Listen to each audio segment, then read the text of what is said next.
हाँ जी, तो हम लॉज ऑफ इक्विवेलेंट पे थे लास्ट क्लास में। हमने लॉज ऑफ इक्विवेलेंट में दो चीजें देखी थी। पहली, that equal equivalent of the reactant react together to give equal equivalent of the product। यानी कि अगर कोई reaction A plus B give C plus D है, ठीक है, तो इसमें अगर मेरे को D के इक्विवेलेंट सपोज 10 इक्विवेलेंट पता चल गए तो मैं C के भी 10 इक्विवेलेंट बोल दूंगा, B के भी 10 इक्विवेलेंट बोल दूंगा और A के भी 10 इक्विवेलेंट बोल दूंगा। ठीक है, पहला तो लॉ अपन ने ये देखा था। दूसरा अपन ने ये देखा था दैट अगर मैं एक कंटेनर में एक इक्विवेलेंट AX BY एज्यूम कर लूं तो equivalent weight of AX BY किसके बराबर होगा? Equivalent weight of AX BY is equal to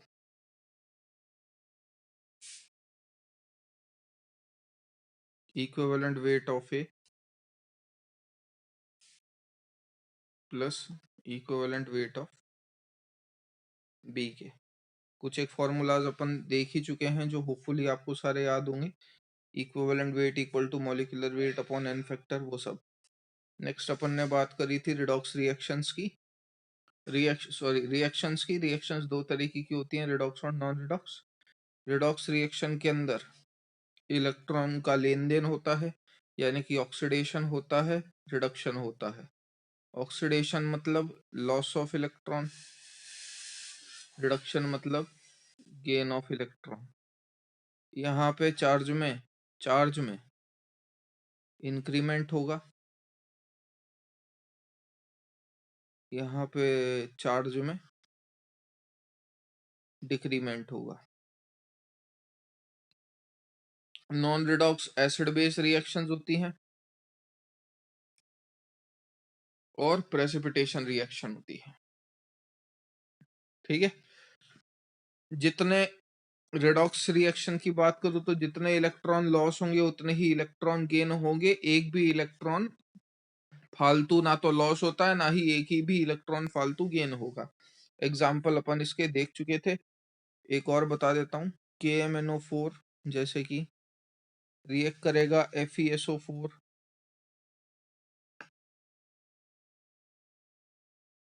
okay,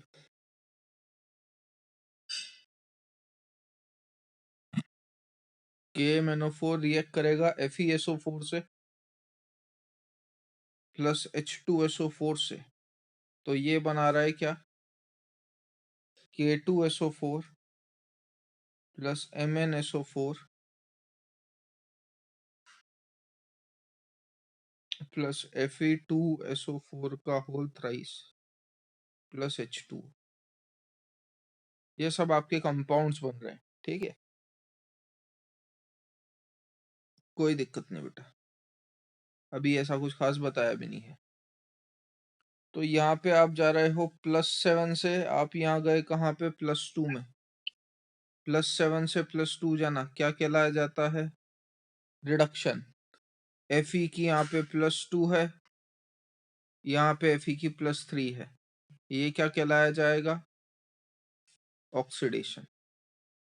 ठीक है, तो ये एक रिडॉक्स रिएक्शन है जिसके अंदर किसी भी एलिमेंट की ऑक्सीडेशन स्टेट में चेंज आ जाए तो उसे अपन रिडॉक्स रिएक्शन बोलेंगे। अगर ऑक्सीडेशन स्टेट में चेंज नहीं आ रहा तो मैं उसे नॉन रिडॉक्स रिएक्शन बोलूंगा। रिडॉक्स रिएक्शन का n फैक्टर फाइंड आउट करने का तरीका अलग है, नॉन रिडॉक्स रिएक्शन का n फैक्टर फाइंड आउट करने का तरीका अलग है। इतनी बात समझ में आती है? आगे बढ़ रहे हैं, यहां से आपको लिखना चालू करना है। तो ये है मेरा आज का first page. n factor of non-redox compounds।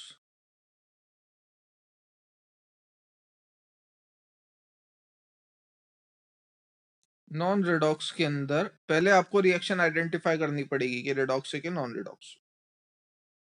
एक बार आपने रिएक्शन आइडेंटिफाई कर दी तो देखो कौन सा तरीका लगा सकते हो एन फैक्टर फाइंड आउट करने के लिए और कैसे कैसे फाइंड आउट कर सकते हैं। उम्मीद करते हुए चलूंगा पिछले सारा लेक्चर आपको याद होगा, क्योंकि आज वाला तो ठीक है झेल जाओगे, लेकिन अगला वाला जब देखोगे तो उसमें न्यूमेरिकल्स थोड़े से काम में आएंगे। फर्स्ट पॉइंट है इसके अंदर, बिल्कुल सिंपल सिंपल चीजें हैं, बस याद रखने वाली बात है। n factor of any element is always equal to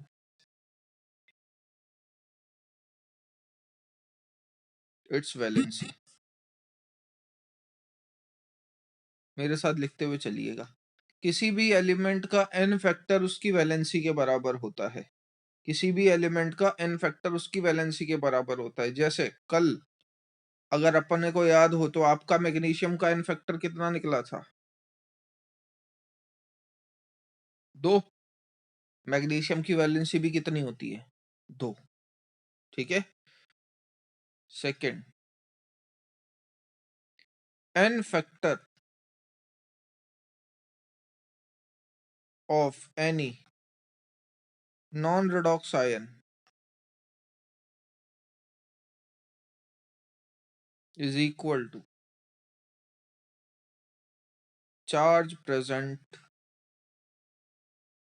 on ion। किसी भी आयन का n फैक्टर उसके ऊपर का चार्ज होता है।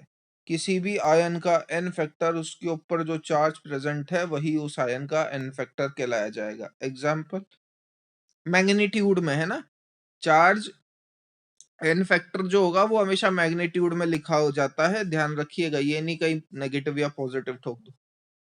एग्जाम्पल काफी सारे हैं, आपको ये चार्जेस भी ध्यान रखने हैं, वैसे बहुत सारों के ध्यान होंगे भी सरी। जैसे सल्फेट का n फैक्टर कितना आ जाएगा? 2। फॉस्फेट का n फैक्टर कितना आ जाएगा? 3। कार्बोनेट का n फैक्टर कितना आ जाएगा? 2। Charge present on the ion, फटाफट लिख लीजिए।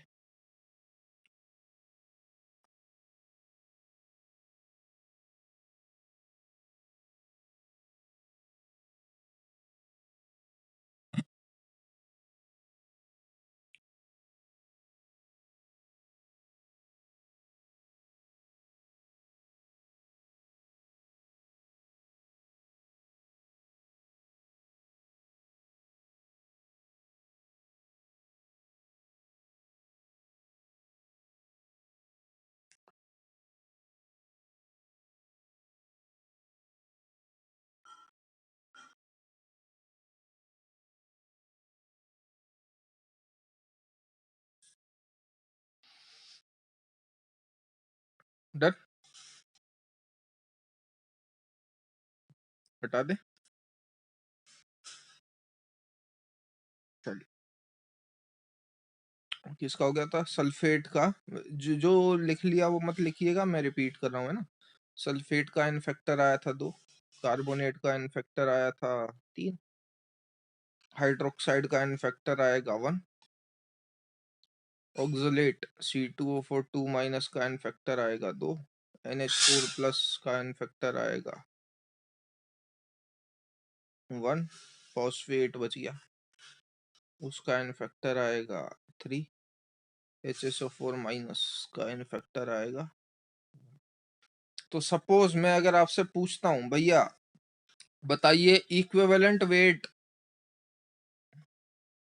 ऑफ CO3 माइनस 2, कार्बोनेट का इक्विवेलेंट वेट निकाल के बताओ। तो इक्विवेलेंट वेट का फॉर्मूला क्या होता है? Molecular weight upon n factor. Molecular weight क्या हो जाएगा कार्बोनेट का? 60 अपॉन 2, 30 आ गया। ये मेरा इक्विवेलेंट वेट आ गया, किसका? कार्बोनेट का। 10 सेकंड का टाइम है आपके पास, OH माइनस का निकाल के बताओ। देखते ही आ रहा है इसलिए। OH माइनस का इक्विवेलेंट वेट कितना होगा?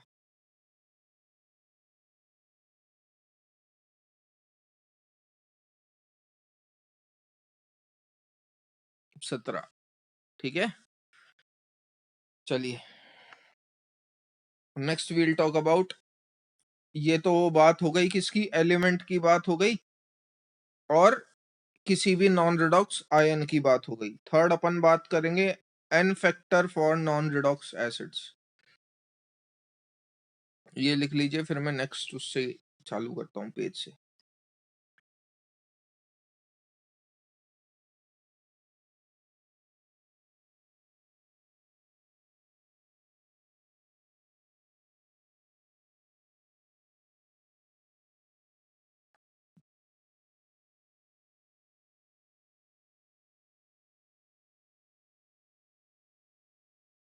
चलो,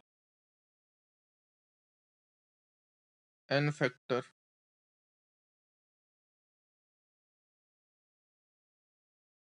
of non redox acids.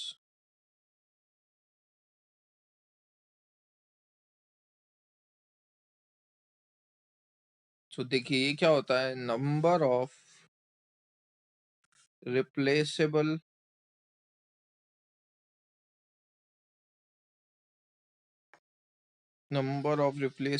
H plus ion per stoichiometric coefficient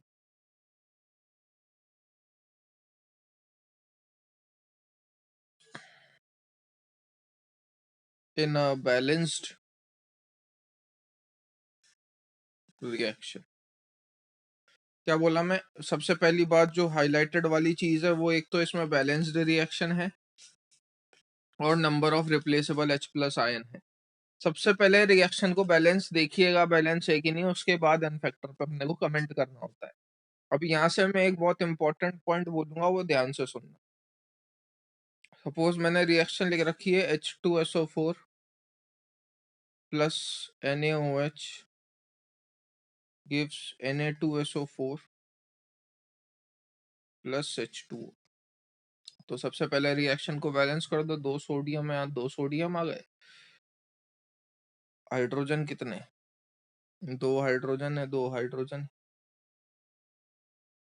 यहाँ 2 आएगा। ठीक है, तो सबसे पहले अपन ने क्या करा, अपन ने रिएक्शन को बैलेंस करा। अब मैं आपसे पूछूं भैया एन फैक्टर बताइए, तो किसी भी एसिड का जो एन फैक्टर होता है वो उसके number of replaceable H plus ion होते हैं। H प्लस आयन जितने रिप्लेस हो वो उसका एन फैक्टर है। तो इसका एन फैक्टर कितना आ गया, H2SO4 से आप कहाँ गए हो, H2SO4 से आप कहाँ गए हो, Na2SO4। जब आप देख रहे हो तो कितने रिप्लेसेबल आयन होते हुए नजर आ रहे हैं, 2। तो इसका एन फैक्टर आ जाएगा 2/1। बाय 1 क्यों किया सर, ये देखिए पर मोल या पर स्टोइचोमेट्रिक कोएफिशिएंट बोला है वो। पर स्टोइचोमेट्रिक कोएफिशिएंट जब आप करोगे या पर मोल जब आप करोगे तो वही उसका एन फैक्टर होगा। H2SO4 से Na2SO4 जा रहे हो तो कितने number of H plus ion replace हो गए, 2 डिवाइड बाय 1। क्यों, क्योंकि उसने पर स्टोइचोमेट्रिक कोएफिशिएंट बोला है, पर स्टोइचोमेट्रिक कोएफिशिएंट बोला है। ठीक है, नेक्स्ट और एग्जांपल से समझिए। सपोज मैं गया H3PO4 plus NaOH gives NaH2PO4 plus H2O। 3 reaction लिख रहा हूं भैया, H3PO4 plus NaOH gives Na2HPO4 plus H2। H3PO4 plus NaOH gives Na3PO4 plus H2। Reaction balanced है तीनों ही। H3PO4 का एन फैक्टर बताइए तीनों रिएक्शन में।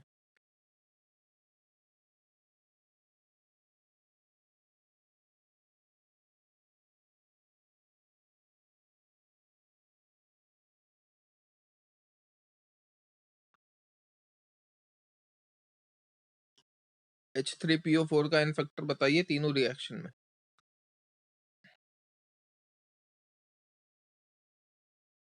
तो H3PO4 से कहां जा रहे हो, बिल्कुल सही, इसका एन फैक्टर आएगा 1। ऑब्वियस सी बात है, 1/1। इसका एन फैक्टर आएगा 2/1 और इसका एन फैक्टर आएगा 3/1। ठीक है, क्योंकि जब आप यहाँ से यहाँ जा रहे हो, यहाँ से यहाँ जा रहे हो और यहाँ से यहाँ जा रहे हो, तो क्या देख पा रहे हो? H3PO4 से NaH2PO4 गए, कितने रिप्लेसेबल H प्लस आयन हो गए? एक। यहाँ पे तो H2 तो पहले से प्रेजेंट है। यहाँ पे कितने रिप्लेसेबल H प्लस आयन हुए? दो। यहाँ पे कितने रिप्लेसेबल H प्लस आयन हुए? तीन। तो मेरे कहने का मतलब क्या था भैया? मैं ये कहना चाह रहा हूं कि जब आप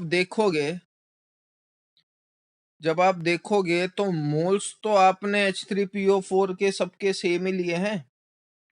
मोल्स तो आपने H3PO4 के सबके सेम ही लिए हैं। मोल्स तो सबके सेम है 1, लेकिन n फैक्टर सबका अलग अलग आ रहा है। मोल्स तो आपने सबके सेम लिए हैं, लेकिन n फैक्टर सबका अलग अलग आ रहा है। अब अगर n फैक्टर सबका अलग अलग आ रहा है तो इक्विवेलेंट भी अलग अलग हो सकते हैं, क्योंकि नंबर ऑफ इक्विवेलेंट बराबर number of moles into n factor होता है। भाई एक फॉर्मूला अपन ने देखा था, दैट नंबर ऑफ इक्विवेलेंट बराबर number of moles into n factor होगा। ठीक है, तो इसके कितने, फर्स्ट वाले में कितने इक्विवेलेंट हो जाएंगे? तो मोल तो अपन ने एक लिया है, n फैक्टर भी उसका 1 है, तो इसके कितने इक्विवेलेंट हो गए? H3PO4 के फर्स्ट वाले में 1, दूसरे में H3PO4 के कितने इक्विवेलेंट हो गए? 2, और तीसरे में H3PO4 के कितने इक्विवेलेंट हो गए? 3। मैं ये कहना चाह रहा हूं आप लोगों से कि मोल हमेशा फिक्स रहते हैं, लेकिन इक्विवेलेंट चेंज हो सकता है।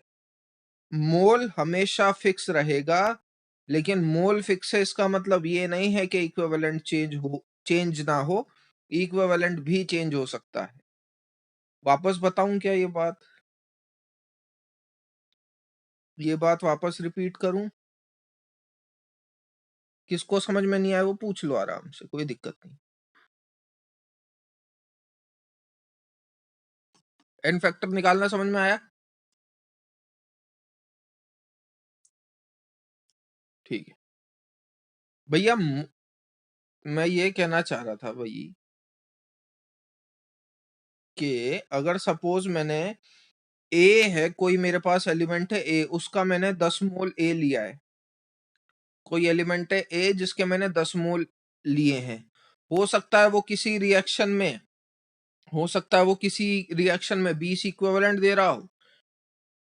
ये 10 मोल ए किसी हाइपोथेटिकल रिएक्शन में 20 इक्विवेलेंट दे रहा हो, और किसी दूसरी हाइपोथेटिकल रिएक्शन बी में 40 इक्विवेलेंट दे रहा हो। Depends on the reaction. जैसे H3PO4 मैंने तीनों रिएक्शन में लिए तो एक एक मोल ही, लेकिन यहाँ पे जो इक्विवेलेंट आ रहे हैं वो कितना आ रहा है? फर्स्ट रिएक्शन में 1 आ रहा है, इसके अंदर इक्विवेलेंट कितना आ रहा था? 2 आ रहा है, और इसके अंदर इक्विवेलेंट कितना आ रहा है? 3 आ रहा है, because number of equivalent equal to number of moles into n factor. Formula लिख रखा है आपने, पीछे देख सकते। ठीक है, तो जो कंक्लूजन लिखवाना चाह रहा हूँ वो लिखिएगा, जब ये हो जाए जब बता देना मेरे को। इंग्लिश में सीधी सीधी बात करूं तो equivalent concept is a reaction dependent term, ये लिखवाना चाह रहा हूं मैं। Equivalent concept is a reaction dependent term. Reaction देख के बताया जाएगा इक्विवेलेंट कितने होंगे, ऐसे नहीं बता सकता मैं।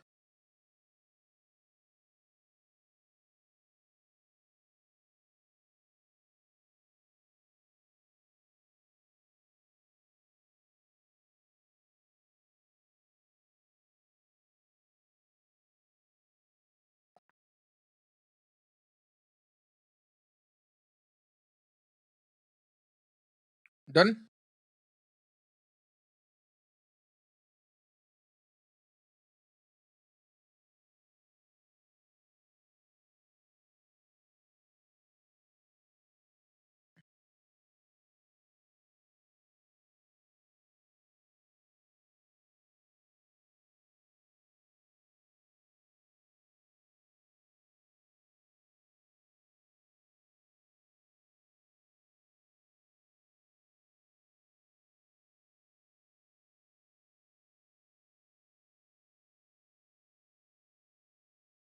वो इम्पोर्टेंट नहीं था, लिख भी लिया हो तो कोई जरूरी नहीं है आपको समझाने के लिए। तब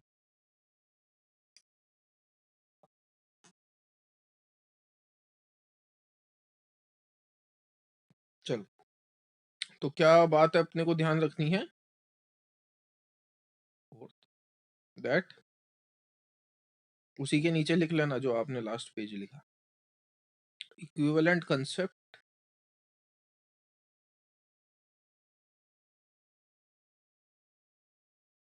is a reaction dependent term.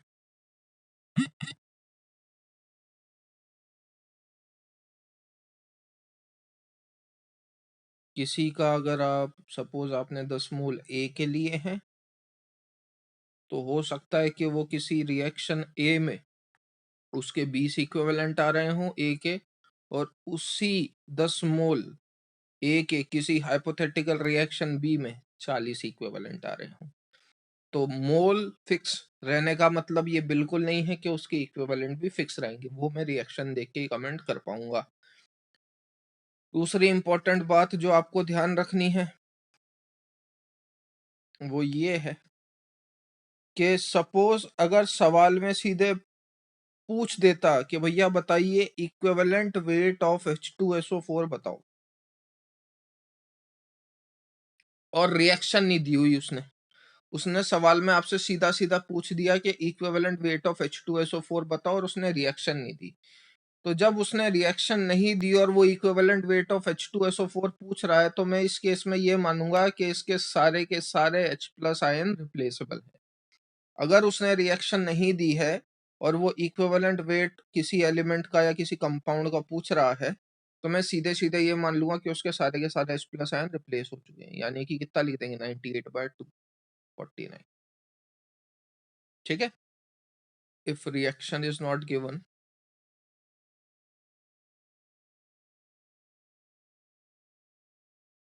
then we assume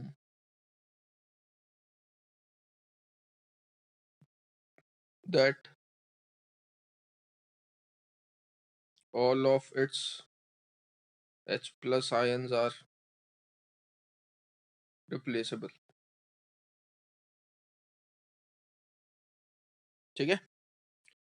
तो कुछ एक के आपको याद रखने हैं, फॉर्मूले से भी देख के बता सकते हो, तो उम्मीद करूंगा बता पाएंगे। H3PO4, H3PO3, H3PO2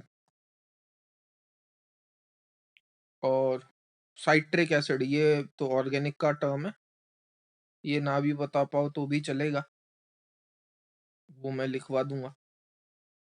बाकियों के आपको बताने पड़ेंगे एन फैक्टर कितने होंगे। रिएक्शन नहीं दी है तो जितने भी H+ आयन दे सकता है सारे देगा। तो बताइए H3PO4 का एन फैक्टर कितना है?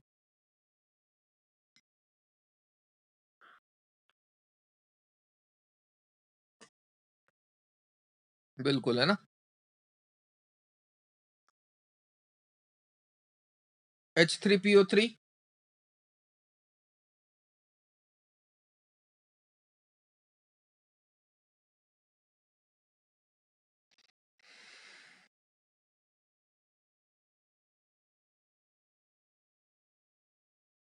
अगर केमिकल बॉन्डिंग थोड़ा बहुत याद हो तो आसानी से जवाब दे सकते थे आप लोग इसका।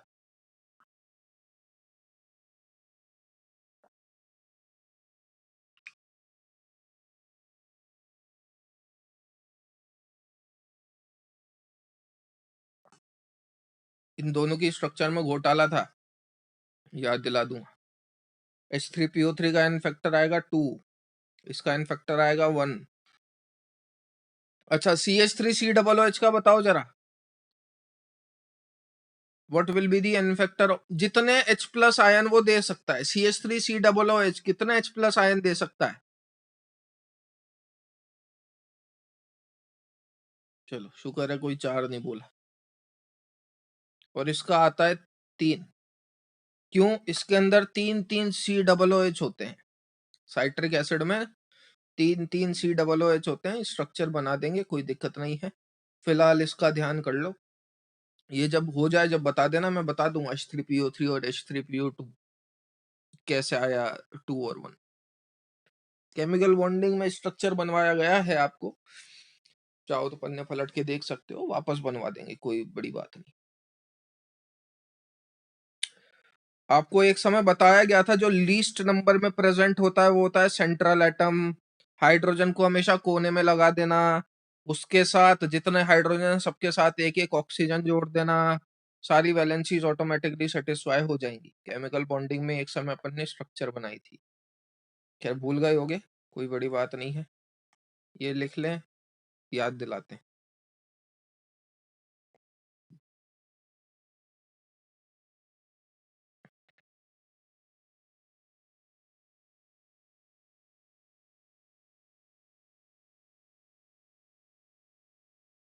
डाई बेसिक बोलते हैं इसको,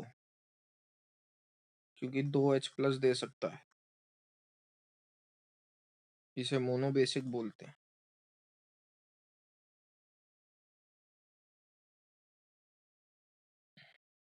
हटा दूं?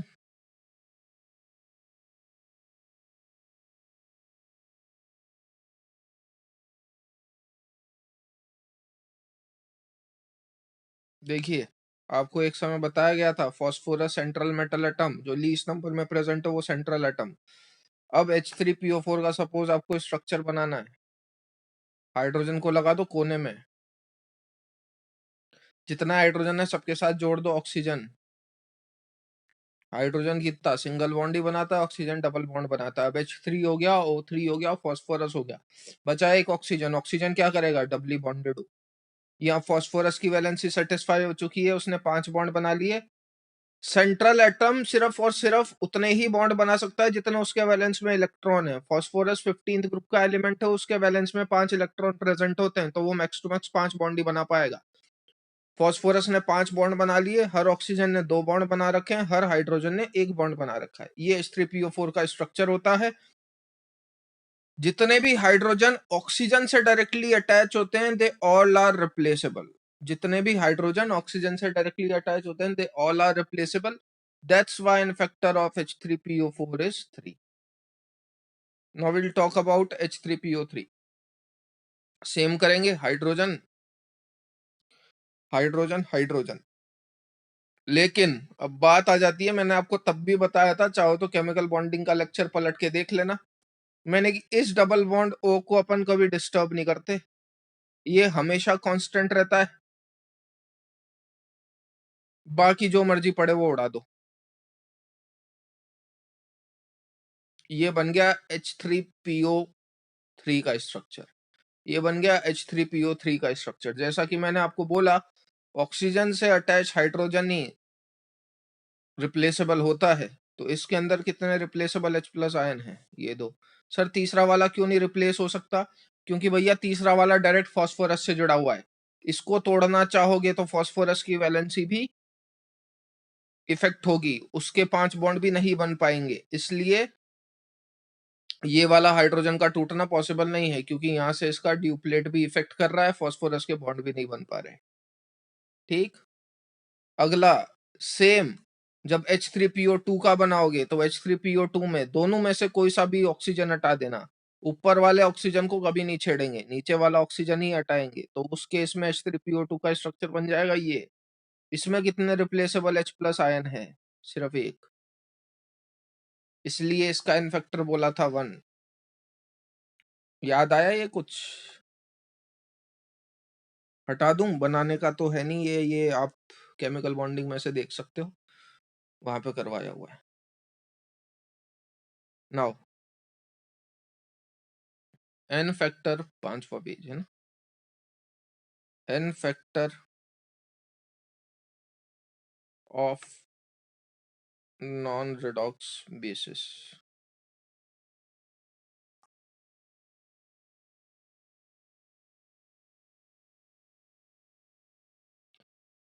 एसिड का इनफैक्टर कैसे निकाल रहे थे? Number of replaceable H+ ion देख के। बेस का कैसे निकालोगे? Simple, number of replaceable OH- ion देख लो, total number of replaceable OH- ion पर स्टोइशियोमेट्रिक कोएफिशिएंट। मेरे साथ लिखते चलिएगा, है ना? जैसे एग्जाम्पल की बात करूं, ALOH का whole thrice plus HCl gives ALOH का whole twice Cl plus H2O। N factor बता पाओगे? अब तो बता दो।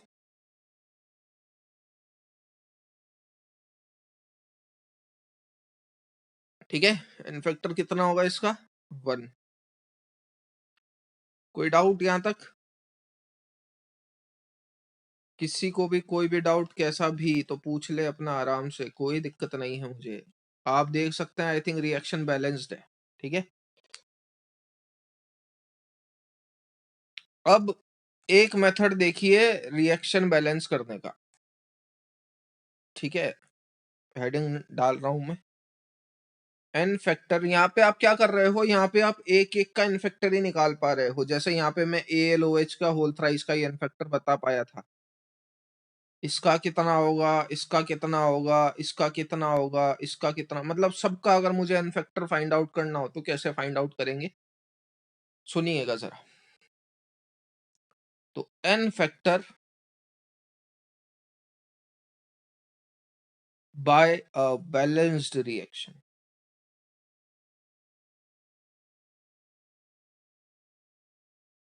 सपोज जैसे मैंने रिएक्शन लिख रखी है H2SO4 प्लस, ये एग्जांपल अपन कर चुके हैं, 2NaOH gives Na2SO4 plus 2H2। ठीक है, H2SO4 plus 2NaOH gives Na2SO4 plus H2O, balanced है भैया। H2SO4 का एन फैक्टर बताओ सीधे, H2SO4 का एन फैक्टर बताओ सीधे। तो H2SO4 का जब आप number of replaceable H plus ion देखोगे, एनायन से कंपेयर कर लेना भैया। यहाँ पे sulphate will be my anion, तो यहाँ पे भी आप सल्फेट से ही कंपेयर करोगे कि H2SO4 से क्या मैच हो रहा है, Na2SO4, तो इन दोनों में कंपेयर होगा। ठीक है ना, इन दोनों में कंपेयर होगा। कितने रिप्लेसेबल H प्लस आयन दिख गए? 2। अब क्या करो, एक बार आपको number of replaceable H plus ion पता चल गया या number of replaceable OH minus ion पता चल गया, जो मर्जी पढ़े वो देख लो। एक बार आपको number of replaceable H plus या OH माइनस आयन पता चल गए, या फिर किसी का भी एन फैक्टर पता चल गया, और अगर आपकी रिएक्शन बैलेंस्ड है तो उसी एक एन फैक्टर को पकड़ लो और उसी एक एन फैक्टर को सबके स्टोइचोमेट्रिक कोएफिशिएंट से डिवाइड कर दो। किसी भी एक आयन का एन फैक्टर, किसी भी एक कंपाउंड का एन फैक्टर निकाल लो और उसी एन फैक्टर को पकड़ लो और उसी को सारे आयन के स्टोइचोमेट्रिक कोएफिशिएंट से डिवाइड करते चलो। जैसे H2SO4 का एन फैक्टर कितना होगा? 2/1। NaOH का एन फैक्टर कितना होगा? 2/2। Na2SO4 का एन फैक्टर कितना होगा? 2/1। H2O का एन फैक्टर कितना होगा? 2/2। समझ में आया क्या? समझ में आया क्या? इसका यानी कि 1 और इसका भी 1। समझ में आई? वापस बताऊं?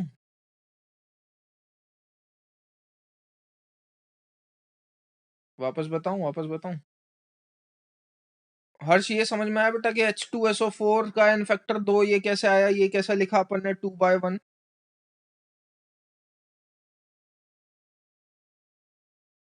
है ना। अब तू क्या कर, ये 2 पकड़ ले। जैसे ही आपने 2 पकड़ा, बैलेंस करना पहले रिएक्शन को। जैसे ही अपन ने रिएक्शन को बैलेंस करा और मैंने किसी भी एक कंपाउंड का एन फैक्टर निकाल दिया, आप वो 2 पकड़ लो और उस 2 को सबके बैलेंस स्टोइचोमेट्रिक कोएफिशिएंट से डिवाइड करते चलो। तो इसका बैलेंस स्टोइचोमेट्रिक कोएफिशिएंट कितना? 1, तो 2/1। इसका कितना? 2/2। इसका कितना? 2/1। इसका कितना? 2/2। ये सबके एन फैक्टर हो गए। ठीक है, आप बोलो सर मुझे तो नहीं पकड़ना, क्या नाम है, मुझे तो नहीं पकड़ना इसका NaO, मेरे को तो H2SO4 का नहीं पकड़ना, मेरे को तो NaOH का पकड़ना है। आपकी मर्जी, NaOH वाला एग्जांपल कर लेते हैं, ले देख। इसी में चाहे तो तू कर सकता है। NaOH सोडियम और OH में किस में कंपेयर करेगा? जब आप इन दोनों में कंपेयर करोगे, देख कंपेयर करके कितने OH आयन रिप्लेस होते हुए नजर आ रहे हैं? कितने OH आयन रिप्लेस होते हुए नजर आ रहे हैं? भाई NaOH का कंपेयर इसी के साथ तो करेगा ना। ये समझ में आया? कितने OH आयन रिप्लेस होते हुए नजर आ रहे हैं? NaOH से गया तू Na2SO4, कितने OH आयन रिप्लेस हो गए?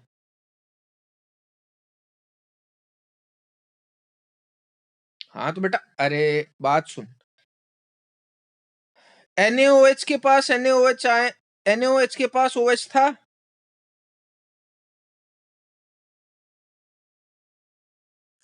था कितने टोटल थे? बैलेंस के बाद बोलना, बैलेंस के बाद बोलना, कितने टोटल थे? 2। अब इसको तू कंपेयर करेगा Na2SO4 से। क्यों करा मैंने कंपेयर Na2SO4 से? क्योंकि ये पार्ट दोनों में कॉमन था।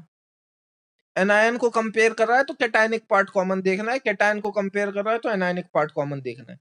तो इसके पास तो 2 थे, इसके पास कितने हैं? 0। तो कितने रिप्लेस हो गए? सारे। मानता है कि नहीं? है ना? तो बस अब तू क्या कर, वो 2 पकड़ ले, NaOH के बेस पे वो 2 पकड़ ले। तो इसका एन फैक्टर कितना हो गया भैया? 2 रिप्लेसेबल H+ आयन थे तो 2/2। इसका मैंने 2 पकड़ा है NaOH का, इसका कितना? 2/1, इसका 2/1, इसका 2/2, वही सेम आंसर है। अब चाहे H+ को पकड़ के चलो चाहे OH- को, बात सेम आएगी।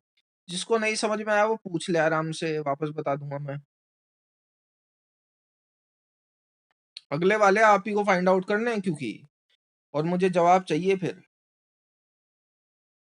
जिसको समझ में ना आया हो वो पूछ लो अपना आराम से।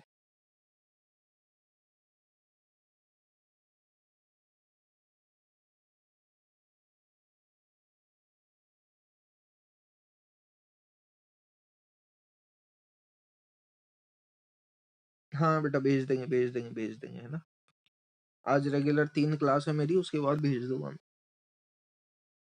ऐसे ऐसे क्लास में मत याद दिला यार मेरे को, क्या मैसेज कर दे एक दिन बस। बिहार ने करा था बट वो फिर तामझाम गड़बड़ा गया। कल सुबह एक बार रिमाइंडर दे देना मेरे को, है ना। मैं भूल जाता हूँ उसके बाद। ये हो गया, लिखने का हो गया, आगे बढ़े।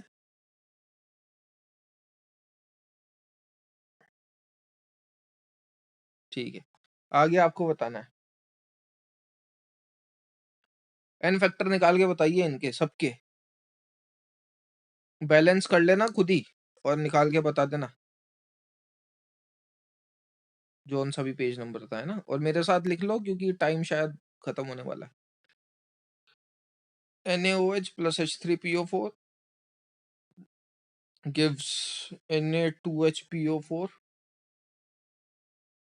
plus H2O। बैलेंस करिए, एन फैक्टर बताइए।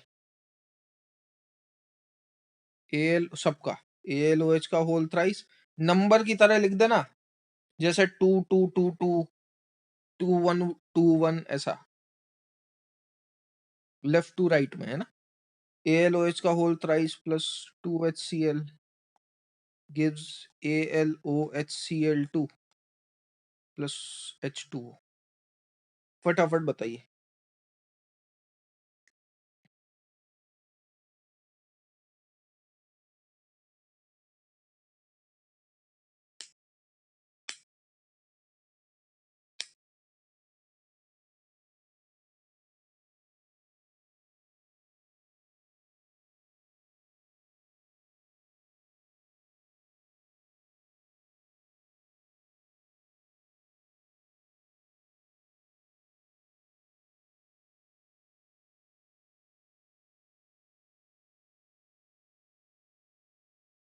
थे एग्जाम्पल थे कुछ इस प्रकार, NaOH plus H3PO4 gives Na2HPO4 plus H2O। और क्या था? यहाँ पे एक छोटी सी चीज देखना, एक बढ़िया मजेदार चीज बताऊंगा। प्लस बैलेंसिंग लिख रहा हूँ मैं डायरेक्ट, है ना।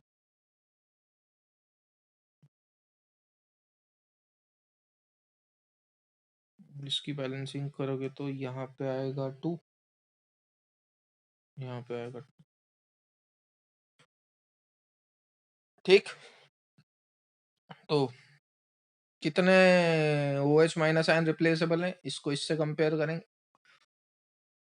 2, अब मैंने पकड़ लिया तो 2/2, 2/1, 2/1, 2/2। कितने OH माइनस आयन रिप्लेसेबल हैं?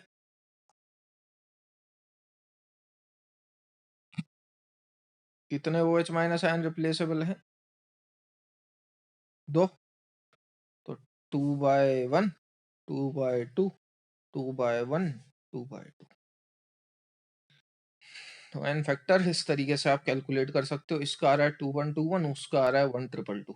ठीक है, पेज नंबर 6। अब मेरी बात ध्यान से सुनना। नंबर ऑफ इक्विवेलेंट किसके बराबर होते हैं भैया? Number of equivalent equals to number of moles multiply by N factor. मैंने आपको कल एक चीज लिखवाई थी जो आज अपन ने क्लास की शुरुआत में ही चालू करी है। क्या? That equal equivalent of reactant react together, ये बात अपन देख चुके हैं। टू गिव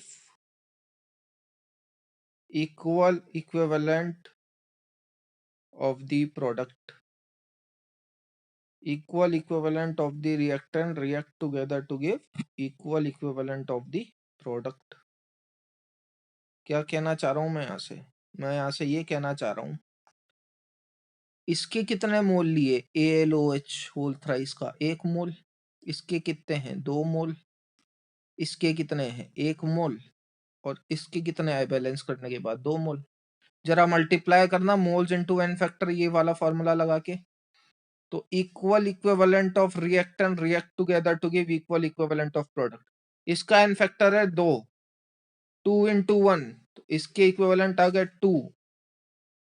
इसका N factor 1, 1 into 2, 2 equivalent, 2 equivalent, 2 equivalent. समझ में आई क्या? Equal equivalent of the reactant react together to give equal equivalent of the product. 2 2 के साथ रिएक्ट करके 2 और 2 ही देगा। हर बार का राग यही है, चाहे ऊपर वाली में देख लो चाहे नीचे वाली में। समझ में आई बात? ठीक लगना चालू हुआ थोड़ा? ठीक ठीक। ऐसा कोई है जिसको अब भी ठीक नहीं लग रहा हो? होता है ना ठीक लगना, ऐसा ठीक नहीं लग रहा है। अरे भावनाएं समझ में आई क्या कहना चाह रहा था मैं? इसमें किसी को डाउट हो तो पूछ लो। हर एक चीज, छोटी छोटी चीज का प्रूफ बार बार करवाए जा रहा हूं ताकि याद हो जाए आप लोगों को। हो गया लिखने का? हो गया तो आगे बढ़े।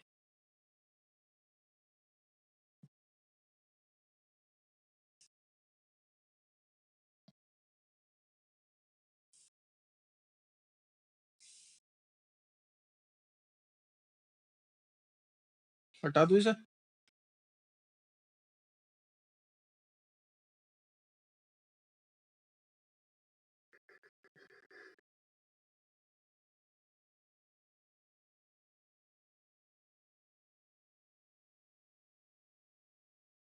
किसी का लिखना बच रहा है या हटा दूं? हटा रहा हूं मैं।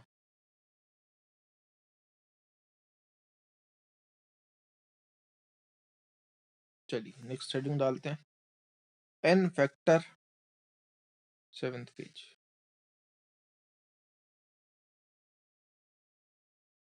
Of non redox salt. Next test में आपके पी ब्लॉक आ रहा है, अनाउंसमेंट बतानी हुई है कि नहीं ग्रुप पे, मैं बता देता हूँ।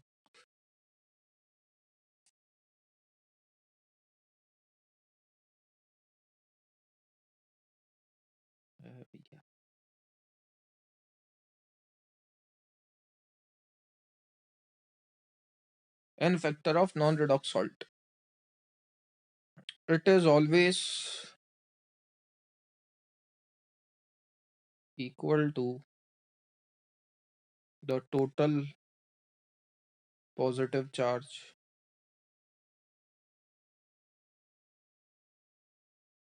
displaced from the salt पर स्टोइचियोमेट्रिक कोएफिशिएंट।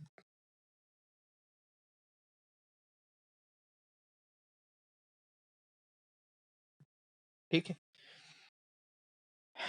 ध्यान से लाइनें सुनना। कई बुक फुद्दू बना के बोल देती हैं टोटल पॉजिटिव चार्ज डिस्प्लेस, घटिया बात है। ठीक है, क्या बोला है वो? Total positive charge displaced from the salt पर स्टोइचोमेट्रिक कोफिशिएंट। पर स्टोइचोमेट्रिक कोफिशिएंट में कितना पॉजिटिव चार्ज डिस्प्लेस हुआ है वो देखना है, टोटल पॉजिटिव चार्ज नहीं। पर स्टोइचोमेट्रिक कोफिशिएंट में कितना पॉजिटिव चार्ज डिस्प्लेस हुआ है वो देखना है। जैसे NaCl की बात करूं तो NaCl काय में टूटेगा? Na plus plus Cl minus में। कितना पॉजिटिव चार्ज डिस्प्लेस हुआ? NaCl से कितना पॉजिटिव चार्ज डिस्प्लेस हुआ? तो Na था, Na से गया आप Na प्लस, कितना पॉजिटिव चार्ज डिस्प्लेस हुआ? 1, तो इसका एन फैक्टर बोल दूंगा मैं 1। AlCl3 काय में टूटेगा? Al plus 3 plus 3Cl minus, कितना पॉजिटिव चार्ज डिस्प्लेस हुआ? 3, तो एन फैक्टर इसका बोल देंगे 3। Na2SO4 काय में टूटेगा? 2Na plus plus SO4 minus 2, कितना पॉजिटिव चार्ज डिस्प्लेस हुआ? एन फैक्टर बोल देंगे 2। तो सर उसमें क्या गलत हो गया? ये तो टोटल सर पर एलिमेंट में तो ब्रेक हो रहा है, सो उनकी, एक मिनट एलिमेंट में तो ब्रेक हो रहा है, सो उनकी वैलेंसी ही होगी ना भैया। ये आप एलिमेंट के रेस्पेक्ट में बात कर सकते हो ना। अभी देख, जो मैंने तेरे को थोड़ी देर पहले बोला कि टोटल पॉजिटिव चार्ज नहीं देखना आपको एलिमेंट पे, क्योंकि वो एन फैक्टर गलत दे देगा, पर स्टोइचोमेट्रिक कोफिशिएंट देखना है। तो वो जो मैं स्टेटमेंट बोल रहा हूँ वो इन तीनों के लिए वैलिड नहीं होता। आप तो टोटल पॉजिटिव चार्ज भी देख लो, सबका एन फैक्टर वही आ रहा है जो उनका टोटल पॉजिटिव चार्ज है। Na plus 1, Al plus 3, 3, 2 Na plus N factor 2। दिक्कत आ जाती है कॉम्प्लेक्स वाली रिएक्शंस में, वो बता रहा हूं। पहले इतना लिखो, क्यों लिखवाया पर स्टोइचोमेट्रिक कोफिशिएंट? कई बुक्स में दे रखा है टोटल पॉजिटिव चार्ज, गलत है लेकिन वो स्टेटमेंट। पर स्टोइचोमेट्रिक कोफिशिएंट देखना है। क्यों बोला ये मैंने वो मैं बता रहा हूँ। जरूरी नहीं है कि रिएक्शन हर बार तेरे को एलिमेंटल, जरूरी थोड़े ना सॉल्ट हर बार एलिमेंट में ही ब्रेक होगा। जरूरी नहीं है सॉल्ट हर बार एलिमेंट में ब्रेक होगा, या रिएक्शन में तेरे को हमेशा एलिमेंट ही में नजर आए। कंपाउंड भी नजर आ जाएगा, कॉम्प्लेक्स कंपाउंड नजर आ जाएगा, वो देखेंगे।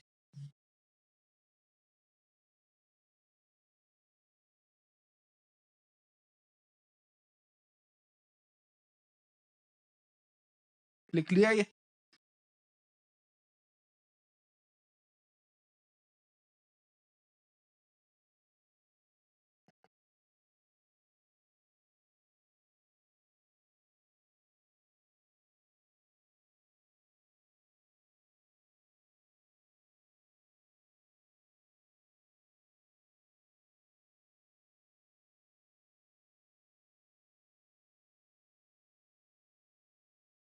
डन। अब देखिए गर्व अग्रवाल क्या कह रहा था। अरे किसी का बच रहा है क्या? ये हटा दूं? चल, तो एग्जाम्पल समझिएगा और एग्जाम्पल से देखिएगा। टोटल पॉजिटिव चार्ज पर स्टोइचोमेट्रिक कोफिशिएंट देखना है। अब K4FeCN6, पहले तो ये बता दो इस पे टोटल पॉजिटिव चार्ज कितना दिख रहा है। अगर मैं तुमसे टोटल पॉजिटिव चार्ज पूछूं तो इतना तो बता सकते हैं अपन। टोटल पॉजिटिव चार्ज इस कॉम्प्लेक्स पे कितना आएगा? तो पॉजिटिव चार्ज वाला एलिमेंट कौन है? पोटेशियम। कितने हैं टोटल? 4। ठीक है ना, तो टोटल पॉजिटिव चार्ज इस पे आना चाहिए 4। तो अगर मैं टोटल पॉजिटिव चार्ज ही पकड़ के लेके चलूं तो इस हिसाब से मेरा एन फैक्टर 4 आना चाहिए। तो भावनाएं समझना मैं क्या कहना चाह रहा हूँ। K4FeCN6 plus ZnCl2 gives K2ZnFeCN6 plus 2KCl। Balanced है रिएक्शन पहली। दूसरी रिएक्शन लिख रहा हूं मैं, page number 8, K4FeCN6 plus ZnCl2 gives Zn2FeCN6 plus KCl। Balance कर लेते हैं, 4 2। ठीक है, next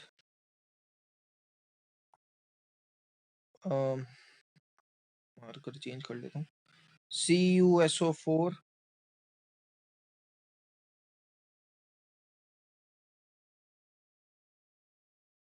2 CuSO4 plus K4FeCN6।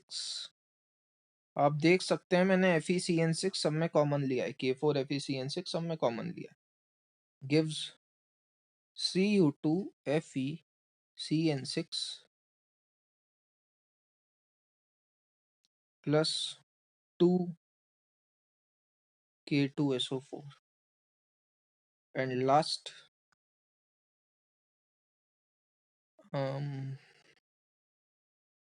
4FeCl3 plus 3 K4FeCN6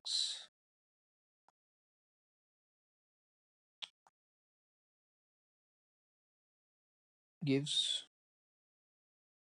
Fe4FeCN6। ये मैं नीचे लिख रहा हूँ ना, ये कंपाउंड में, या छोटा लिखने की कोशिश करता हूँ। Fe4FeCN6 का होल थ्राइस प्लस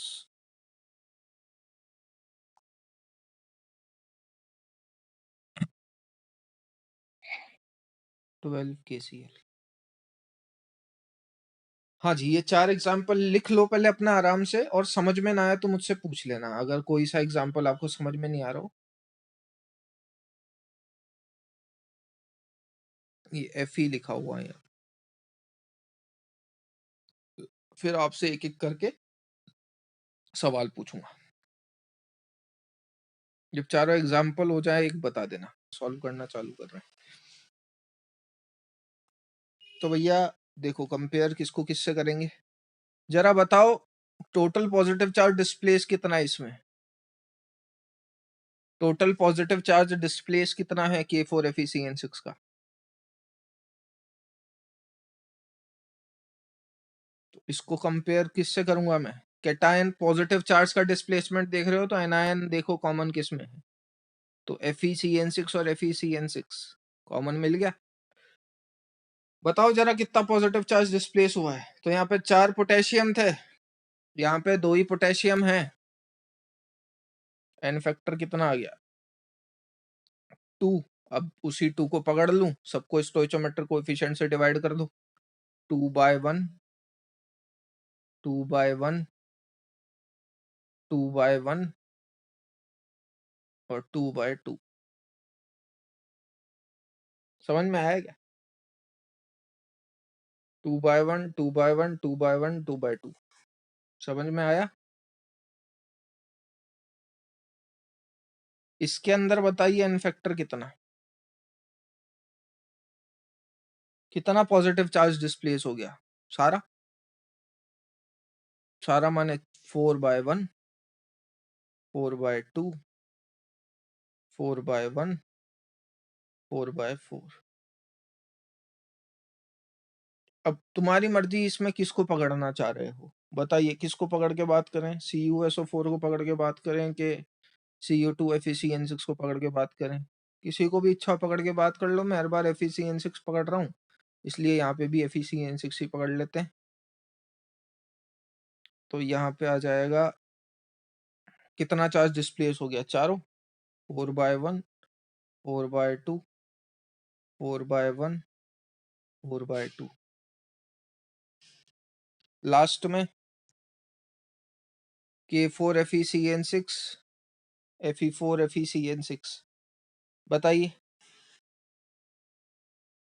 कितना पॉजिटिव चार्ज डिस्प्लेस हो गया, यहां से लेके यहां तक कितना पॉजिटिव चार्ज डिस्प्लेस हो गया टोटल?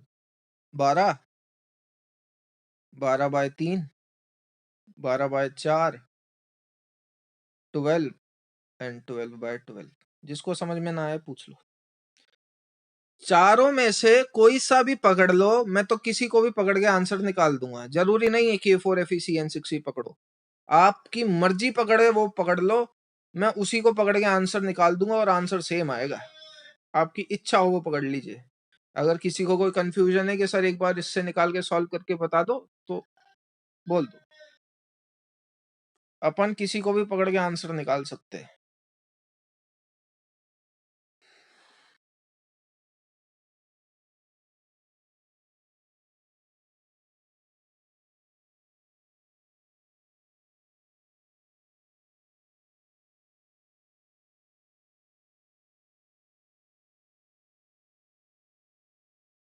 ट्वेल्व बाय वन लिखा हुआ ये है ना?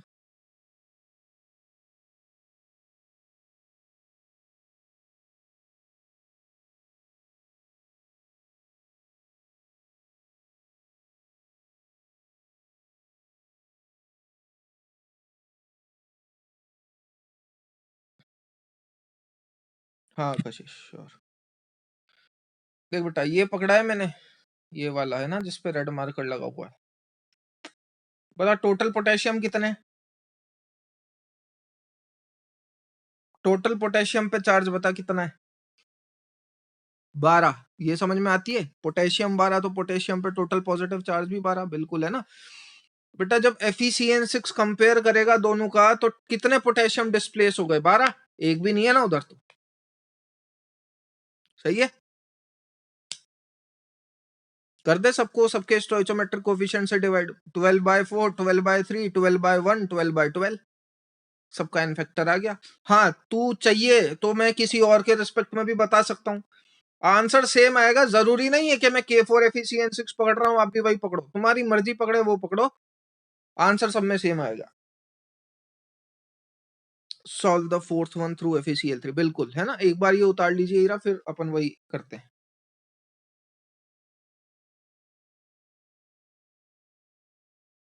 चलिए हो गया होगा होपफुली सबका, है ना।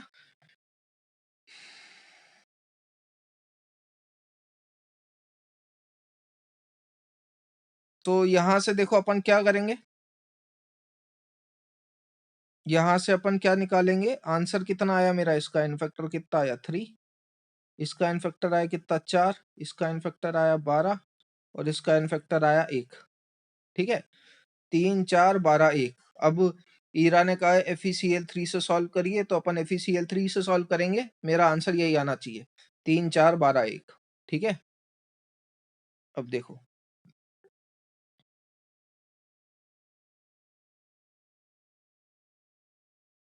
रिएक्शन बैलेंस तो है ना भैया? हाँ ठीक है, चलो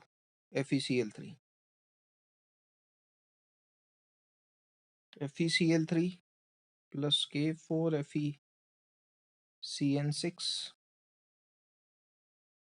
छोटा लिख देता हूँ,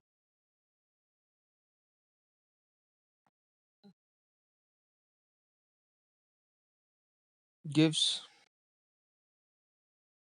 3K4 FeCN6 gives Fe4 FeCN6 plus 12KCl। ठीक, अब देखिए मैंने क्या करा, मैंने FeCl3 पकड़ लिया। अब जब आप FeCl3 पकड़ोगे तो बताइए कितना चार्ज जो है वो डिस्प्लेस हुआ है। तो कंपेयर किससे करोगे, इससे, ठीक है, कंपेयर किससे करोगे, इससे।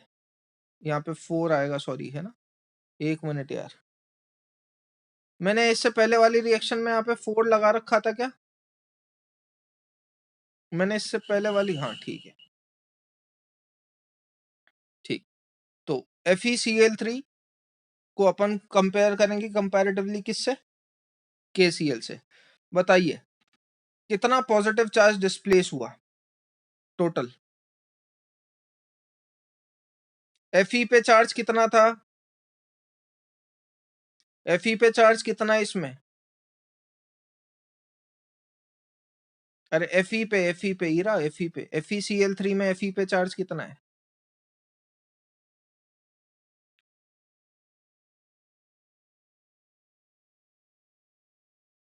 FeCl3 में Fe पे चार्ज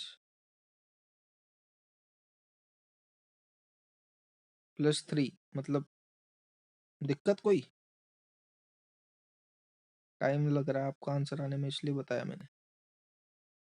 अरे ये समझ में आया कि किसी को? FeCl3 में Fe पे चार्ज +3 यार, x - 3 = 0 है ना? ये ऐसी बातों में मत अटको यार।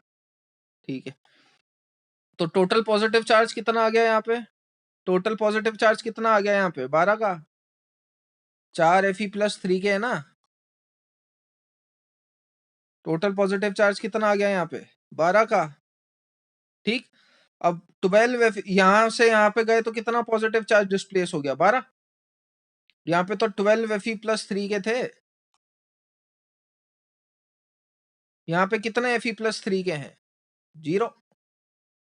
ये बात समझ में आई? बस सवाल हो गया सॉल्व। पकड़ लो, कर दो डिवाइड सबके स्टोइचोमेट्रिक कोफिशिएंट से, वही आपका प्रीवियस आंसर आएगा। 12/4, 12/3, 12/1, 12/12।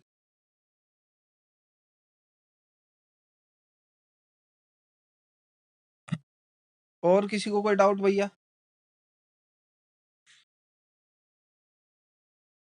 क्लियर है? आगे बढ़े।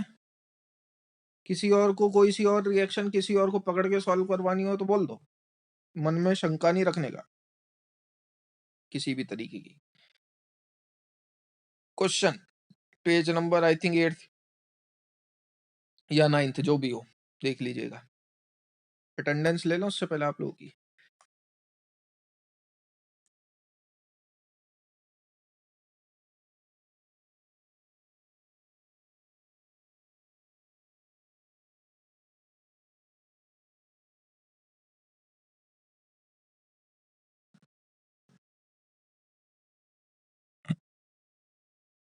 चलो, so calculate the equivalent weight of aluminium in Al2O3, carbon in CO2। Solve करो, 2 मिनट का सवाल है, मैं 2 मिनट में आया, है ना?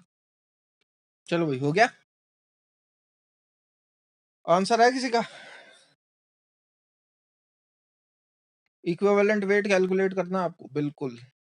एक का 9 और दूसरे का एल्यूमिनियम का है 9, कार्बन का आएगा 3। ठीक है, अब देखिए, तो सॉल्व करने के 2 तरीके बताऊंगा। दूसरा वाला ऑब्वियस सी बात है ज्यादा आसान है, बट फिर भी पहले कंसेप्चुअल तरीका समझो, बिल्कुल एकदम। अगर चीजें याद होगी तो ही अप्रोच लगा पाओगे, अदरवाइज अपना जुगाड़ तो चलता ही है। मैंने क्या मान लिया? Al2O3 अपने को कंपाउंड दे रखा है,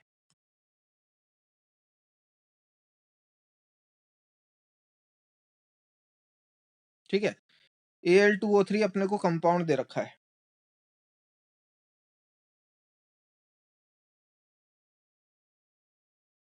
let the equivalent weight of aluminium in Al2O3, मैंने मान लिया E है। Let the equivalent weight of aluminium in Al2O3 is E। और मैंने मान लिया कि मैंने Al2O3 का कितना लिया है भैया? 1 मोल लिया है। 1 मोल अपन ने Al2O3 का ले लिया। अब अगर आपने 1 मोल Al2O3 का लिया है तो उसमें 2 मोल तो एल्यूमिनियम और 3 मोल ऑक्सीजन प्रेजेंट होंगे। अगर आपने 1 मोल Al2O3 का लिया है तो उसमें 2 मोल एल्यूमिनियम और 3 मोल O प्रेजेंट होगा, ठीक है? मोल बराबर होता है वेट बाय मोलर मास, तो इसका वेट कितना आएगा? 2 × 27 ग्राम। इसका वेट कितना आएगा? 3 × 16 ग्राम। ठीक है। नंबर ऑफ इक्विवेलेंट किसके बराबर होते हैं? नंबर ऑफ इक्विवेलेंट का अपन फॉर्मूला जानते हैं क्या? Mass given upon equivalent weight. ठीक है ना, number of equivalent weight upon equivalent weight पढ़ चुके हैं। पुट कर दीजिए वैल्यूज। तो वेट कितना है एल्यूमिनियम का? 2 × 27 बाय ई। इक्विवेलेंट वेट मैंने एल्यूमिनियम का ई माना है। ऑक्सीजन का 3 × 16 बाय 8। याद है ना, ऑक्सीजन 35, ऑक्सीजन, क्लोरीन और हाइड्रोजन का इक्विवेलेंट वेट फिक्स होता था। ऑक्सीजन का 8, क्लोरीन का 35.5, हाइड्रोजन का 1। ठीक है, सॉल्व कर लीजिए, ई आ जाएगा। ये कितने टाइम गया? 2, 2 से ये 2, यहाँ से ई की वैल्यू आ गई कितनी? 9 ग्राम। ये बिल्कुल मतलब ऑर्डर्ड तरीका है एकदम, सब कुछ याद हो तो ही निकाल पाओगे। कोई दिक्कत है इसमें? इसमें किसी भी स्टेप में कोई दिक्कत हो तो पूछ लीजिए। 1 मोल Al2O3 माना, 1 मोल Al2O3 में 2 मोल एल्यूमिनियम, 3 मोल ऑक्सीजन होंगे। वेट निकाल लिया। क्यों निकाल लिया वेट? क्योंकि नंबर ऑफ इक्विवेलेंट क्या होते हैं? Mass upon equivalent weight. ये इक्विवेलेंट वेट आपसे पूछा है। एल्यूमिनियम का इक्विवेलेंट वेट आपने ई मान लिया, ऑक्सीजन का इक्विवेलेंट वेट आपको पता है, वैल्यूज पुट कर दी, आंसर निकाल दिया।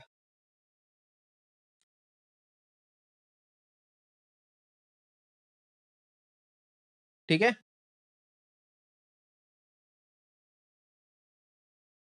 कोई डाउट? सर ये दोनों बराबर क्यों करे? क्योंकि मैं आपको पहले ही बता चुका था, नंबर ऑफ इक्विवेलेंट बराबर ही होते हैं। ठीक है,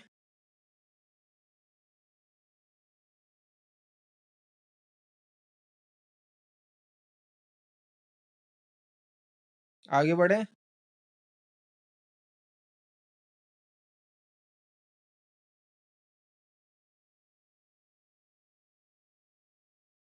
चलिए, दूसरा तरीका फाइंड आउट करने का क्या है?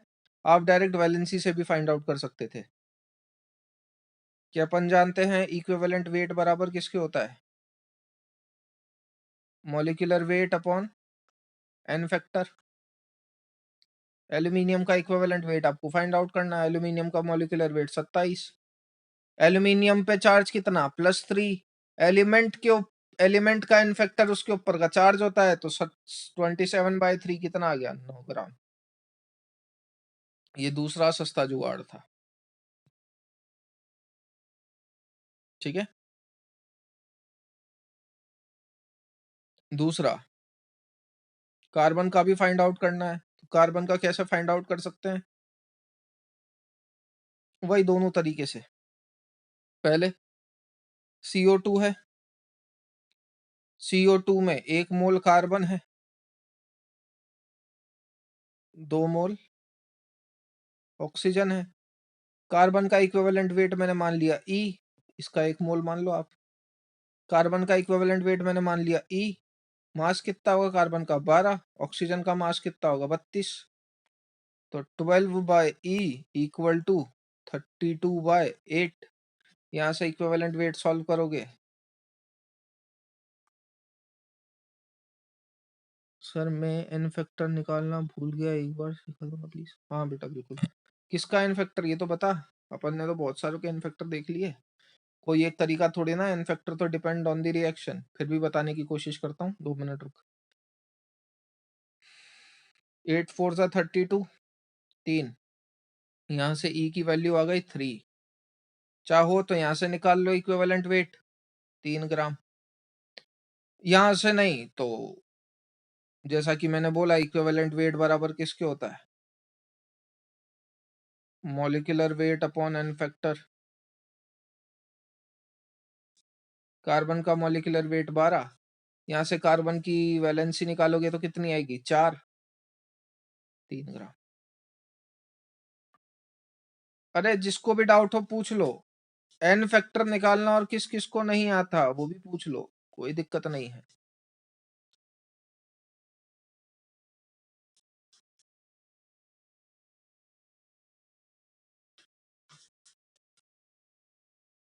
ठीक है, इसमें कोई डाउट हो तो पूछ लीजिए, पहले नोट डाउन कर लो।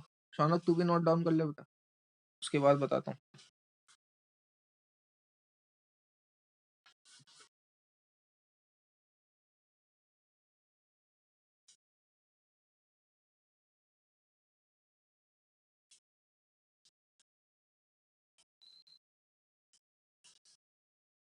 ठीक, सबका हो गया?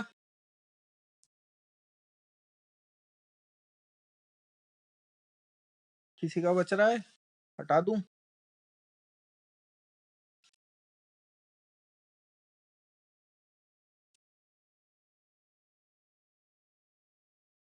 चलिए, तो एन फैक्टर निकालने के काफी सारे तरीके हैं भैया, डिपेंड आपके पास है क्या, उस बेसिस पे आप एन फैक्टर कैलकुलेट करोगे। ऐसे कोई स्पेसिफिक नहीं है, कंडीशन के हिसाब से आपको एन फैक्टर कैलकुलेट करना है। अगर आपको किसी का एलिमेंट का एन फैक्टर कैलकुलेट करना है तो एलिमेंट का एन फैक्टर निकाला जाता है उसके ऊपर के चार्ट से। जिंक का एन फैक्टर बताना है तो जिंक एक एलिमेंट है, एलिमेंट के ऊपर का चार्ज, एन फैक्टर आ गया इसका 2। ठीक है, पहला बात ये। आपको किसी एसिड का एन फैक्टर निकालना है या किसी बेस का एन फैक्टर निकालना है, तो एसिड या बेस का एन फैक्टर आप निकालोगे number of replaceable H plus से या number of replaceable OH minus से। ठीक है, एसिड का एन फैक्टर निकालना है तो आप या तो निकालोगे number of replaceable H plus से या number of replaceable OH minus से। किसी भी आयन का एन फैक्टर क्या होगा? उसके ऊपर का चार्ज। किसी भी आयन का एन फैक्टर क्या होगा? उसके ऊपर का चार्ज। जैसे सल्फेट SO4-2, इसके ऊपर का चार्ज यानी कि 2। फॉस्फेट PO4-3, इसके ऊपर का चार्ज 3। हाइड्रोक्साइड, इसके ऊपर का चार्ज 1। अमोनियम आयन, इसके ऊपर का चार्ज 1। क्लियर है? Oxalate ion 2। ठीक बात शौनक?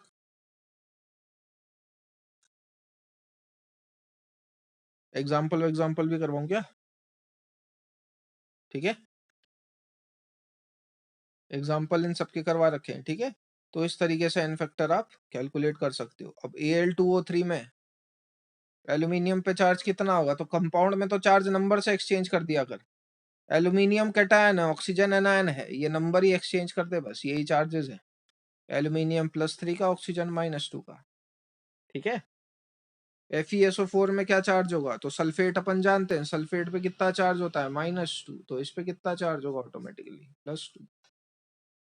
ठीक, चलिए, so from here will continue in the next class. Question तो और देने थे मुझे। चलो एक क्वेश्चन लिखो, ट्राई करके आना इसको। होमवर्क है आपका ये। क्वेश्चन लिखो, उसके बाद छोड़ दूंगा। द इक्विवेलेंट वेट, और थोड़ा झूंझना इस क्वेश्चन पे, ये नहीं कि सर कल तो बता ही देंगे। Of a metal is doubled to that of oxygen,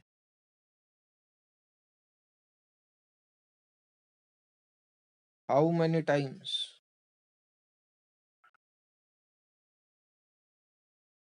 its weight of its oxide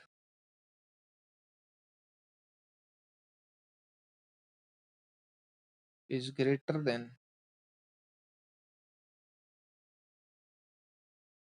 the weight of metal present in it। सवाल लिख लीजिए।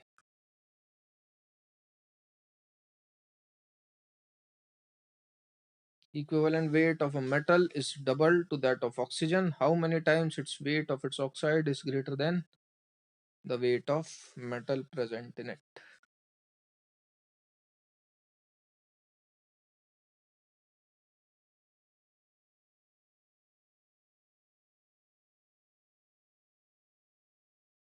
तो आप क्या करें, मेटल ऑक्साइड मान लो।